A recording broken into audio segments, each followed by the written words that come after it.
Welcome to social science CBSE classes. तो आज का जो हमारा टॉपिक है वो है chapter 1 economics, that is the story of village Palanpur. अब चैप्टर को स्टार्ट करने से पहले मेरी आप सबसे रिक्वेस्ट है कि प्लीज़ मेरे चैनल को लाइक, शेयर एंड सब्सक्राइब करना ना भूलें और इसके साथ ही बेल आइकन को प्रेस करना ना भूलें ताकि आपको कोई भी नोटिफिकेशन रिगार्डिंग यानी न्यू चैप्टर, एग्जाम्स और क्वेश्चन आंसर्स पीडीएफ वो आपको जल्दी से जल्दी मिल सके। तो अब सबसे पहले हमारे माइंड में ये क्वेश्चन आता है कि ये एसएसटी है, एसएसटी को पढ़ने के लिए हमें पालमपुर विलेज की स्टोरी का पता होना क्यों जरूरी है। तो इसमें हमारे पास क्या है, क्या रीजन है, क्या हम क्यों देखेंगे कि पालमपुर का एक विलेज है, ये जस्ट एक इमेजिनरी विलेज है। आप नेट पे सर्च करोगे आपको पालमपुर जरूर मिलेगा इन हिमाचल प्रदेश, पर यहाँ पर ये एक इमेजिनरी विलेज है। इसको पढ़ना क्यों जरूरी, क्योंकि हमने आज एक बेसिक चीज डिस्कस करनी है। वो क्या है, दैट इज प्रोडक्शन।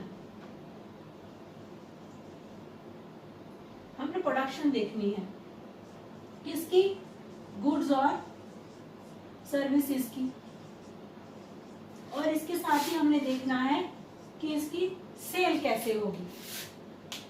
हमने इसमें आज सब कुछ डिस्कस करेंगे, क्या प्रोडक्शन है, क्या गुड्स सर्विस है और क्या नॉन फार्मिंग एक्टिविटीज इनका क्या रोल है और ग्रीन रेवोल्यूशन कैसे आया और ये सब कुछ कैसे चेंज हो गया।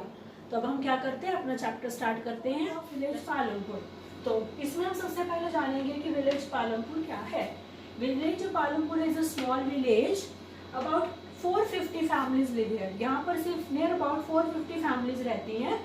It's 3 kilometre away from Raiganj, और पालमपुर रायगंज से 3 किलोमीटर की दूरी पर है। रायगंज जो कि एक बड़ा विलेज है। इसके साथ ही इन दोनों विलेज की जो नियरेस्ट टाउन है वो है शाहपुर। ओके, तो अब हम नेक्स्ट देखते हैं इस चैप्टर में क्या आते हैं। अब हमने इस विलेज में मेन प्रोडक्शन एक्टिविटीज, मीन्स इस विलेज की मेन क्या प्रोडक्शन है, कौन सी एक्टिविटीज में ये विलेज लगा हुआ है उसको डिस्कस करते हैं। तो सबसे पहले है farming. Farming is the main occupation activity in the village. तो पालमपुर विलेज में जो सबसे मेन काम होता है वो है सिर्फ फार्मिंग। उसके बाद most of all the people are dependent on farming for the livelihood. तो ज़्यादा से ज़्यादा जो लोग हैं वो क्या काम करते हैं, सिर्फ फार्मिंग का ही काम करते हैं, जिसकी वजह से वो जो है अपनी जो लाइवलीहुड है मीन्स अर्निंग करते हैं और अपनी ज़िंदगी चलाते हैं। उसके बाद non farming activities like dairy, small scale manufacturing, weaving, portrait sector, transport, ये लिमिटेड है। तो नॉन फार्मिंग, जो फार्मिंग आप सब समझते हैं ना, फार्मिंग क्या होती है, खेत में जो काम किया जाता है दैट इज कॉल्ड फार्मिंग। तो जो नॉन फार्मिंग एक्टिविटीज है जैसे कि डायरी, जैसे गाय भैंस रखी होती हैं, दूध के लिए रखी होती हैं, और जैसे छोटे लेवल पे कोई चीज़ मैन्युफैक्चर करते हैं, हम छोटी कोई चीज़ बनाते हैं, जैसे कि शीट्स रखी होती है, शीट से वो क्या है कि ऊन बनती है, वीविंग बुनाई का काम होता है, या पोट्री है, मिट्टी के घड़े बनाए जाते हैं। तो ये जो छोटे लेवल पे मैन्युफैक्चरिंग का काम होता है, या ट्रांसपोर्टेशन कि एक चीज़ को दूसरी जगह तक पहुंचाना, कि यहाँ से हम जो चीज़ है, कोई प्रोडक्शन है या फिर फार्मिंग का सामान है या कोई भी स्मॉल स्केल मैन्युफैक्चरिंग प्रोडक्ट है, एक जगह से दूसरी जगह तक पहुंचाना, ट्रांसपोर्टेशन का काम, ये जो सब है ये बहुत ही ज़्यादा लिमिटेड है। क्योंकि जो सबसे मेन चीज़ क्या है, फार्मिंग है। ये लोग फार्मिंग करते हैं, उससे जो इनको प्रोडक्ट्स मिलते हैं वो उससे अपनी लाइफ जो है वो जीते हैं। तो हमें क्या पता चला कि जो मेन प्रोडक्शन एक्टिविटी है पालमपुर में वो क्या है, दैट इज ओनली फार्मिंग। क्योंकि ज़्यादा से ज़्यादा फार्मिंग जो विलेजर्स हैं वो क्या है, फार्मिंग का काम करते हैं। उसके बाद जो नॉन फार्मिंग एक्टिविटी जैसे डायरी प्रोडक्ट्स हो गए, स्मॉल स्केल मैन्युफैक्चरिंग जैसे पोट्री है, वीविंग है या फिर ट्रांसपोर्टेशन का काम है, ये इस विलेज में बहुत ही ज़्यादा कम होता है। ओके, तो हम इसका नेक्स्ट टॉपिक, जो नेक्स्ट मेन टॉपिक है वो है फैक्टर्स ऑफ प्रोडक्शन।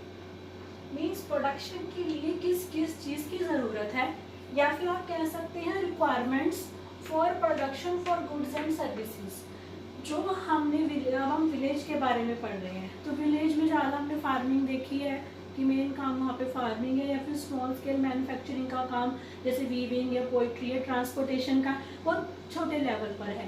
तो कहते हैं कि वो गुड्स या फिर वो सर्विसेज को प्रोवाइड करने के लिए क्या क्या उनको ज़रूरत पड़ती है, क्या हमारी रिक्वायरमेंट है।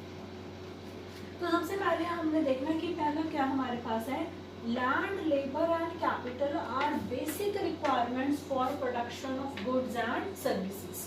अब आप सब जानते हैं अगर हमने फार्मिंग करनी है तो फार्मिंग करने के लिए हमें क्या चाहिए, लैंड, जमीन आ गई। उस जमीन पे जो काम करना है, सीड्स की सोइंग करनी है, उसको कल्टीवेट करना है, कल्टीवेशन के बाद हार्वेस्टिंग करनी है, उसकी केयर करनी है, उसके लिए क्या लगेगी, लेबर लगेगी।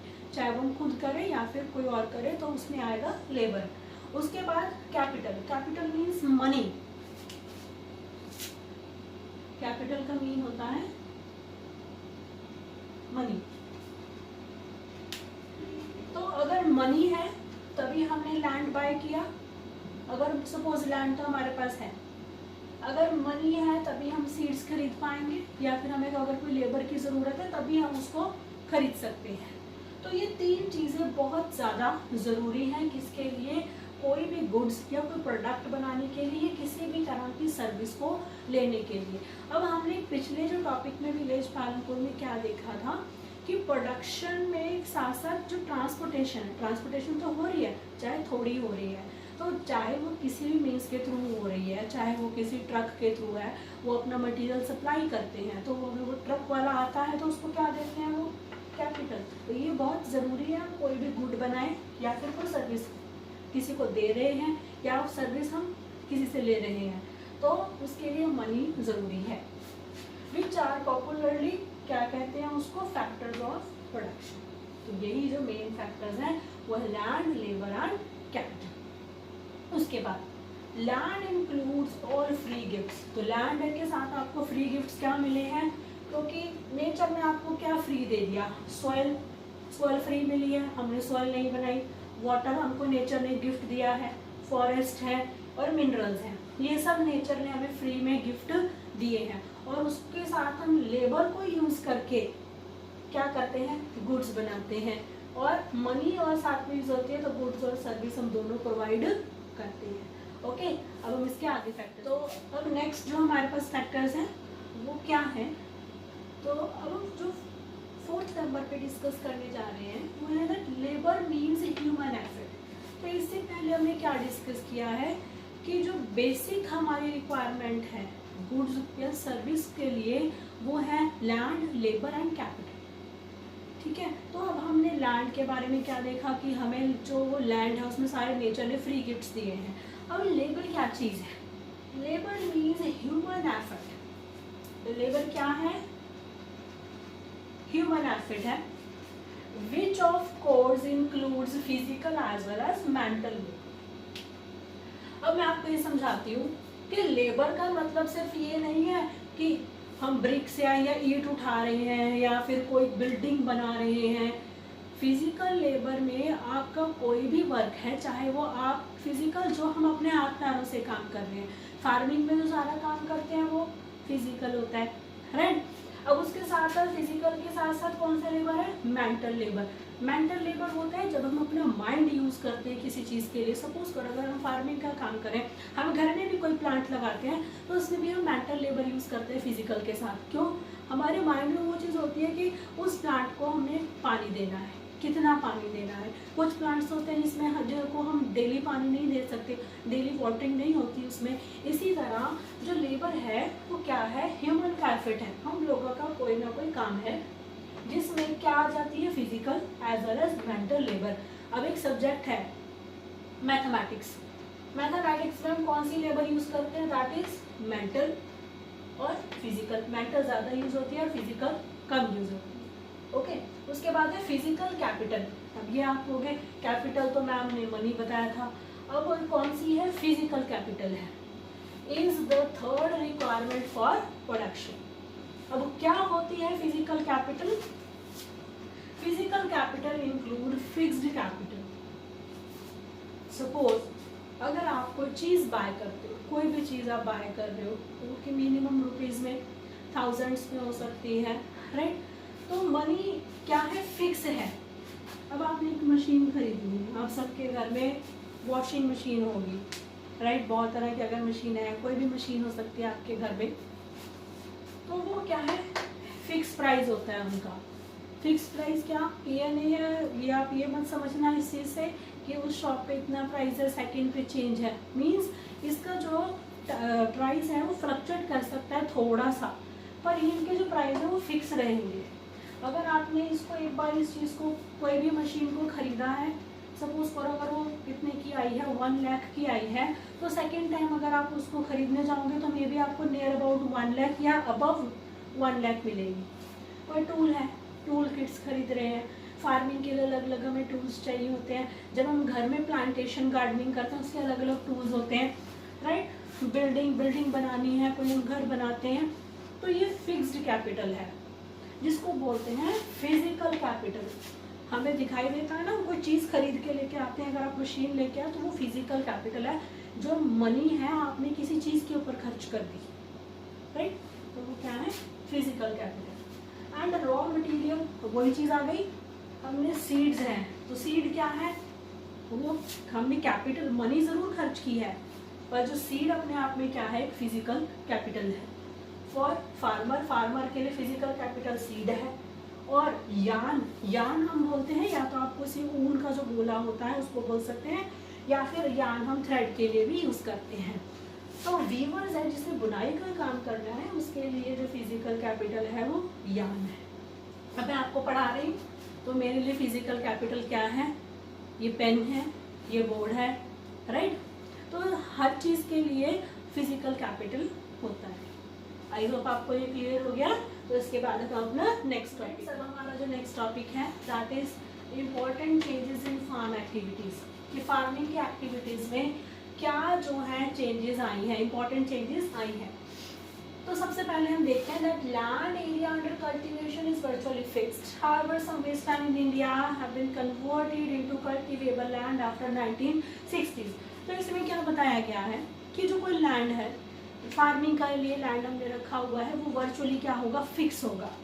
ये नहीं है कि उसको टाइम बाय टाइम हम चेंज करते हैं, तो फिक्स लैंड ही हम फार्मिंग के लिए यूज़ करते हैं।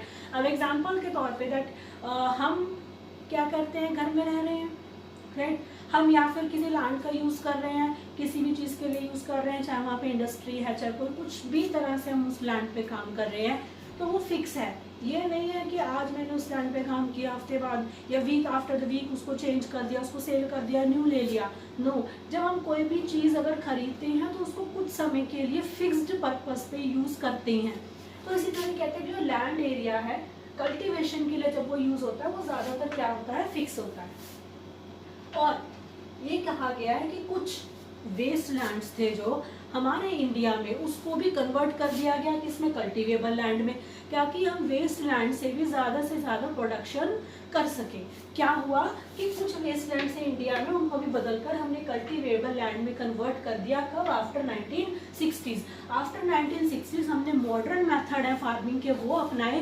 कितनी तरह का हमने क्रॉपिंग सिस्टम चेंज किया है, जो है over the years there have been important changes in farming which have allowed the farmers to produce more crops from the same amount of land. These changes include multiple cropping farming and modern farming methods.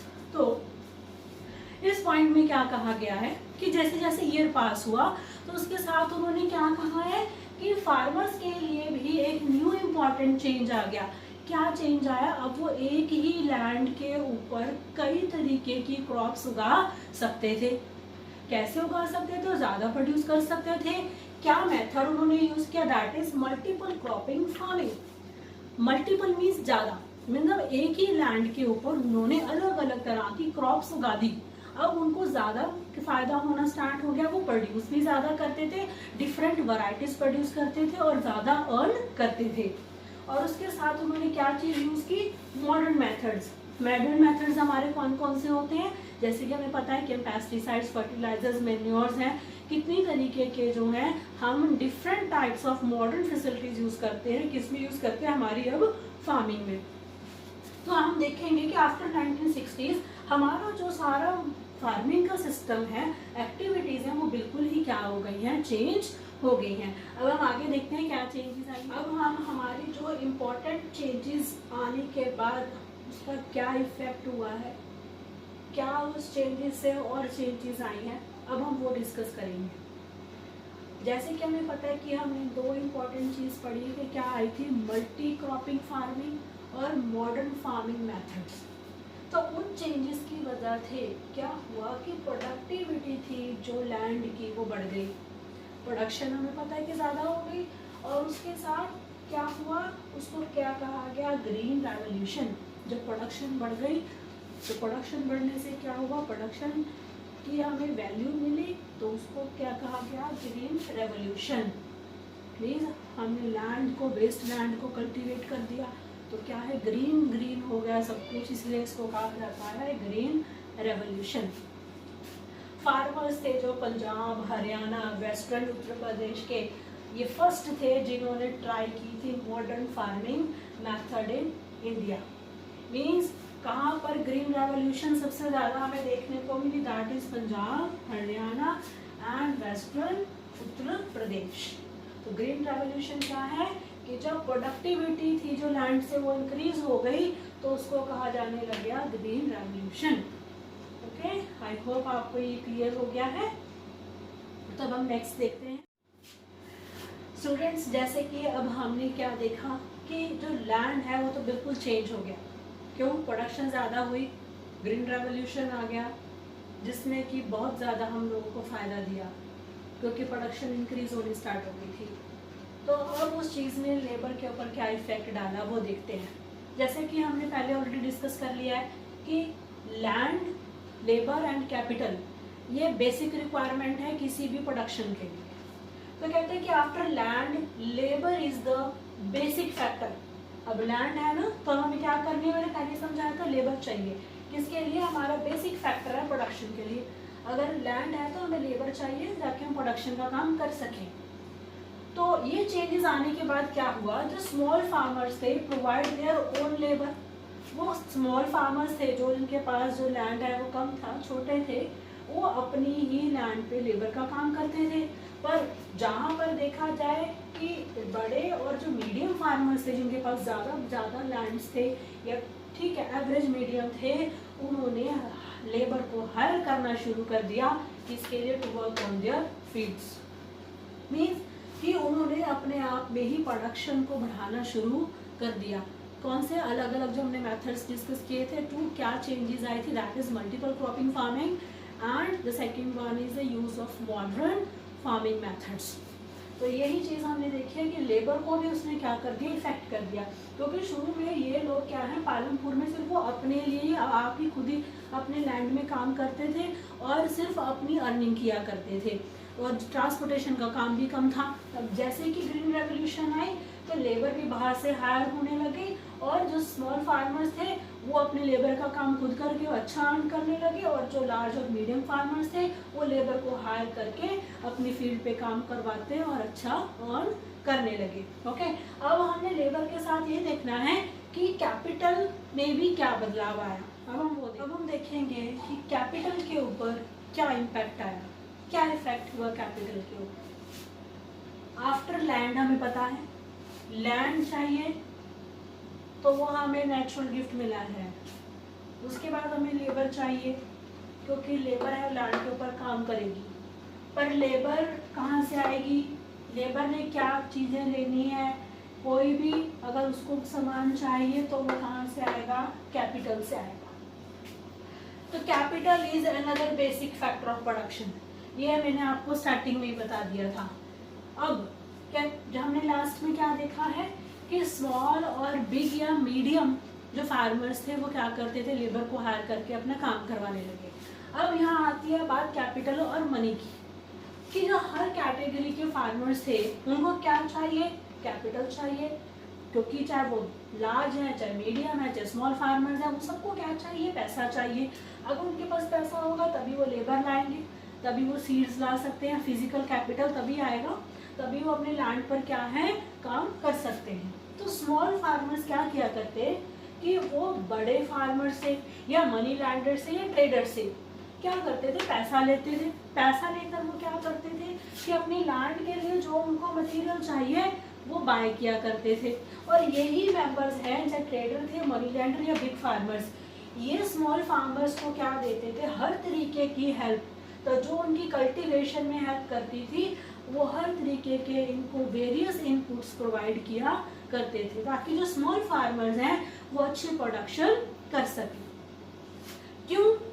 Because modern farming requires a great deal of capital, क्योंकि हमने पढ़ा है कि 1960s के बाद क्या हुआ, modern method use होने लग गए। अब स्मॉल फार्मर्स हैं वो भी मॉडर्न मेथड यूज कर रहे थे। मॉडर्न मेथड यूज करने के लिए उनको पैसा चाहिए, तो पैसा वो बिग फार्मर्स, मनी लैंडर्स और ट्रेडर्स से लिया करते थे। क्यों? क्योंकि जो मॉडर्न फार्मिंग है उसमें ज़्यादा से ज़्यादा पैसा खर्च होता है, इसी वजह से प्रोडक्शन भी क्या होती है, अच्छी होती है। अब हमने देखा कि 1960s के बाद सब कुछ क्या हो गया, चेंज होना स्टार्ट हो गया है। तो आई होप आपको लैंड, लेबर और कैपिटल अच्छे से समझ आ गया होगा। ओके, तो कैपिटल ने क्या किया, सबकी जो लाइफ है फार्मर्स की वो क्या कर दी, चेंज कर दी और प्रोडक्शन को क्या कर दिया, इंक्रीज कर दिया। Okay, so now let's proceed for the next topic. Sale of surplus farm products means अब हम इसमें क्या सीखेंगे कि surplus farm products क्या होते हैं और उनकी सेलिंग कैसे होती है। Okay, now let's start. Farmers produce crops on their lands by using three factors: land, labor, and capital. They retain a part of produce for self-consumption and sell the surplus in the nearby market. That part of farm produce which is sold in the market is called marketable surplus. Small farmers have little surplus as compared to large and medium farmers who have substantial surplus produce to sell. Okay, so farmers क्या करते हैं, अपने land के ऊपर वो क्या करने लगे हैं, क्रॉप्स को प्रोड्यूस करने लगे हैं by using the three factors, that is land, labor and capital. ये उन्होंने तीन फैक्टर्स यूज किए हैं किसके लिए, फॉर द मोर प्रोडक्शन। उसके बाद क्या है, अब हमारे पास एक न्यू वर्ड आया है, क्या आया है, दैट मार्केटेबल सरप्लस क्या होता है। अब क्या हुआ कि जो फार्मर्स हैं उन्होंने क्या किया, अपने लैंड पे जो प्रोड्यूस किया, राइट, एक फार्मर है वो अपने लैंड पे फार्मिंग करता है, क्रॉप्स लगाई हैं, जब वो क्रॉप्स रेडी हो गई तो उसने हार्वेस्ट कर ली। हार्वेस्ट करने के बाद वो थोड़ी सी जो क्रॉप है वो अपने घर में रखेगा for self consumption, right, self consumption, अपने यूज के लिए थोड़ी सी जो है जो अनाज उगाया है, चाहे वो राइस है, चाहे व्हीट है, चाहे और भी वेजिटेबल्स हैं, वो अपने घर में रखेगा और जो बाकी का बचा हुआ है वो अपनी नियर बाय मार्केट है या टाउन है वहां पर क्या कर देगा, उसको सेल कर देगा। वो जो ज्यादा अमाउंट सेल हुई उसको बोला जाता है मार्केटेबल सरप्लस। ओके, सरप्लस क्यों, क्योंकि लैंड से इतना ज्यादा प्रोड्यूस हुआ, उसने थोड़ा सा उसका हिस्सा अपने पास रख लिया, जो ज्यादा था उसको मार्केट में सेल कर दिया। पर जो छोटे फार्मर्स थे उनके पास जो सरप्लस थी वो कम हुआ करती थी क्योंकि उनकी प्रोडक्शन कम है। जो बड़े बड़े फार्मर्स थे या मीडियम फार्मर्स थे उनके पास क्या है, सरप्लस बहुत ज्यादा होती थी। क्यों ज्यादा होती थी, क्योंकि उनके पास जो लैंड है वो ज्यादा होता था। ओके, ये अब आपको समझ आ गया कि sale of surplus farm products क्या है, कि जो छोटे फार्मर्स थे उनकी सरप्लस कम हुआ करती थी और जो बड़े फार्मर्स थे उनकी जो सरप्लस फार्म प्रोडक्ट्स की सेल थी वो ज्यादा हुआ करती थी। और आपको ये क्लियर हो गया अच्छे से कि sale of surplus farm products क्या होता है, जब जो हमारा लैंड है उससे थोड़ा सा हम हिस्सा अपने पास सेल्फ कंजप्शन के लिए रखते हैं और बाकी सारा हम क्या कर देते हैं, सेल कर देते हैं, उसको बोलते हैं मार्केटेबल सरप्लस। ओके, अब हमारा जो लास्ट टॉपिक है हम वो भी देख लेते हैं, नॉन फार्मिंग एक्टिविटीज। अब हमारा जो ये टॉपिक है it's the last topic for this chapter. इसमें पहले फटाफट हम ये रीड कर लेते हैं, उसके बाद I will explain you. Out of every 100 workers in rural areas in India, only 24% are engaged in non-farming. There is variety of non-farming activities in the villages. Dairy, small-scale manufacturing, transport sector, etc. fall under this category. Okay, तो हमने देखा कि 1960s के बाद हर चीज़ वो change होनी start हो गई, लैंड की प्रोडक्शन ज़्यादा हो गई, लेबर का जो काम करने का स्टाइल है वो चेंज हो गया, और उसके साथ हमने देखा कि कैपिटल भी जो एक्सचेंज है वो चेंज होना स्टार्ट हो गया। तो पर अब जो इसमें मेन इम्पॉर्टेंट चीज़ है वो क्या है, नॉन फार्मिंग एक्टिविटीज़ है। कि नॉन फार्मिंग एक्टिविटीज़ के साथ क्या हुआ, कुछ ज़्यादा चेंज नहीं आया। आज भी अगर हम देखें पर्सनली तो इंडिया में सबसे जो ज़्यादा काम फार्मिंग का ही होता है विलेजेस में। जो नॉन फार्मिंग एक्टिविटीज़ है वो बहुत ही ज़्यादा कम है। कितनी है यहाँ बताया गया है कि 100 वर्कर्स हैं अगर विलेज में, तो उसमें से सिर्फ 24 ही हैं जो कि नॉन फार्मिंग का काम करते हैं। नॉन फार्मिंग में क्या क्या चीज़ें आती है मैंने आपको बताया था, जैसे डेयरी का काम होता है, राइट, और पोल्ट्री का काम है, जैसे घड़े, मिट्टी के घड़े बनाने का काम है, या फिर पोल्ट्री फार्म्स होते हैं। ये बहुत कम मिलेगी हमको, ये फार्मिंग बहुत कम मिलेगी। तो यही चीज़ कही गई है कि हमारे इंडिया में एग्रीकल्चर बहुत ज़्यादा डोमिनेट है, पर ये अब थोड़ा थोड़ा चेंज हो गया है। अभी 100 में से मैंने देखा ना 24% एंगेज है कितने नॉन फार्मिंग एक्टिविटीज़ में। पहले तो बिल्कुल ही एंगेज नहीं होते थे, लिमिटेड 100 में से मैं तो बोलूँगी सिर्फ 2-3% ही थे, पर अब ये बढ़कर कितनी है 24 है, बट ये बहुत लेस है। जहाँ पे हम फार्मिंग का काम करते हैं इतनी ज़्यादा डोमिनेंसी है, वहाँ पे नॉन फार्मिंग एक्टिविटीज़ का होना भी ज़रूरी है। ये जो चेंज हमने ऑब्जर्व किया है ये किसकी वजह से आया है, ग्रीन रेवोल्यूशन की वजह से। क्यों, अब हम मॉडर्न टेक्निक्स यूज़ कर रहे हैं तो हर चीज़ की जो वैल्यू है वो बढ़ने लगी। अब विलेज पालमपुर के ऊपर आते हैं, वहाँ पे क्या हुआ कि 1960s के बाद जब ये प्रोडक्शन मेथड है वो चेंज हो गया, मल्टी क्रॉपिंग सिस्टम आया, तो धीरे पहले हमने क्या स्टार्टिंग में मैंने आपको बताया था ना कि वहाँ पे ट्रांसपोर्टेशन भी बहुत लिमिटेड है, ये नॉन फार्मिंग एक्टिविटीज़ बहुत कम थी। अब क्या हुआ कि ट्रांसपोर्टेशन भी स्टार्ट हो गई, जब प्रोडक्शन बढ़ी ना तो वो सामान क्या हुआ एक जगह से दूसरी जगह सप्लाई होने लग गया। नॉन फार्मिंग का काम भी चेंज हुआ। क्यों, क्योंकि वो एक जगह से क्या है दूसरी जगह ये प्रोडक्ट्स जो बनते थे, गुड्स बनते थे, उसको क्या करने लगे, सेल करने का काम करने लगे। ठीक है, तो क्या हुआ, अब धीरे धीरे धीरे धीरे विलेज पालमपुर में जो वर्किंग है वो चेंज हो चुकी है। ओके, तो ये हमारा चैप्टर था। आई होप आपको समझ आया होगा अच्छे से। If you are having any query comment me below, I will answer you at the earliest. जितना जल्दी पॉसिबल हो सकेगा मैं आपको आंसर करने की कोशिश करूँगी। और इस चैप्टर के अगर आपको PDF नोट्स चाहिए तो वो मैंने आपको 2 लिंक्स हैं अपने डिस्क्रिप्शन बॉक्स में दे दिए हैं, आप वहाँ पर देख सकते हो, आपको वहाँ पे सारे नोट्स मिल जाएंगे।